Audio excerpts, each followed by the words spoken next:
Second top voice on the show, Sumant Sinha, CEO and founder of ReNew Power, one of the world's leading renewable energy companies and India's first clean energy to be listed on the NASDAQ. Mr. Sinha, thanks much for speaking to me on India Sense.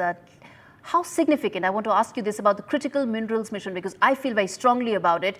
Do you share my optimism? How significant it is? I think, look, it's very significant. There's no question about it. It is very clear that the clean energy the revolution that we are in the midst of right now is going to require a very different set of minerals compared to earlier fossil fuel type minerals. And the sooner we as a country start moving in the direction of being able to get supply security for those minerals, and the more we can look at setting up manufacturing capacity in those areas.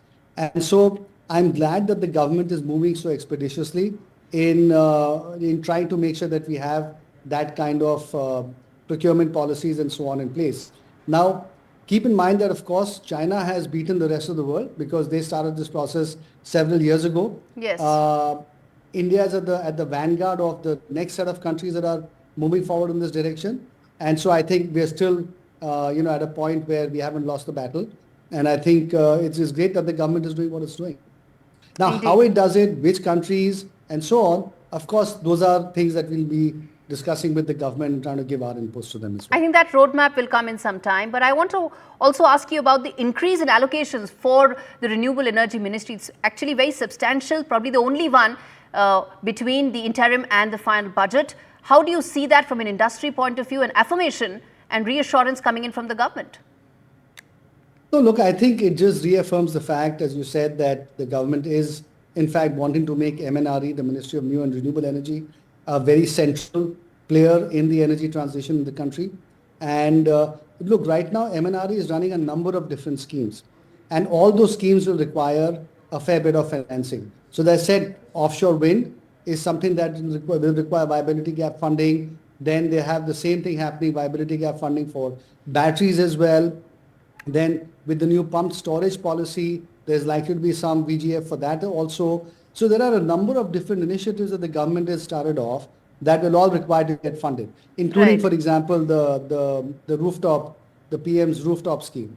So all of that is going to require more allocation. And I think it's reflective of the fact that our sector, which is the clean energy sector or the renewable energy sector, is becoming a much more central player in India's infrastructure growth and in terms of India's economic development. And I think the allocations, the higher allocations to our ministry are just a manifestation of that. Sumant Sinha, for you, what stands out most in the budget that was unveiled? A couple of things are coming through fairly clearly as far as this budget is concerned. So number one, you're right in saying that this is the first budget of the new government. But at the same time, it's now perhaps the 11th budget under Prime Minister Modi. So in that sense, there is both a sense of continuity from the previous philosophies. Also, a lot of work that was in progress is being carried on. And there are, of course, because it's a new budget of a new government, some new things. So the things that stand out to me, number one, are that the focus on getting to fiscal consolidation and fiscal prudence, that continues in a fairly significant way. And the fact that the fiscal deficit target has been set at 4.9%, I think is very positive. The amount of borrowings is also going down. So that's one. I think that is very important. The second thing, of course, is that there are a lot of programs that were already in the works, especially in our sector, that the Finance Minister mentioned and that are going to carry on. For example, the critical minerals mission, the views about the solar equipment, trying to continue to move to a domestic manufacturing system and so on. And then there are quite a few new things as well. For example, the whole skilling thing, the fact that there should be so much more emphasis given on skilling is, I think, something that was put a little bit differently. So I think it's a very good mixture of continuing with the old ideas and old processes and projects and also coming out with certain new things. How do you see the initiatives that have come out specifically for India's clean energy transition? So look, I think that you have to look at the government's overall policy as far as the energy transition is concerned. And those have been extremely consistent and extremely positive. There is a very clear desire to move towards both cleaner energy and also to move towards energy security. And to make sure that all of this is being done in a way where prices are not going up too high. And I think it is the same policies that were sort of continued in this in the budget. So, for example, the very significant shift towards moving towards renewable energy that continues not just at the utility scale level, but also in terms of the rooftop, the PM Surya Ghar Muft Bijli Yojana and all of that, the Kusum scheme. So all of that is continuing to have renewable energy coming in at the retail level as well. The second thing is the focus on storage to make sure that the absorption of renewable energy increases, both for batteries and for storage, pumped hydro storage, which is, which the policy the FM talked about will come out very soon.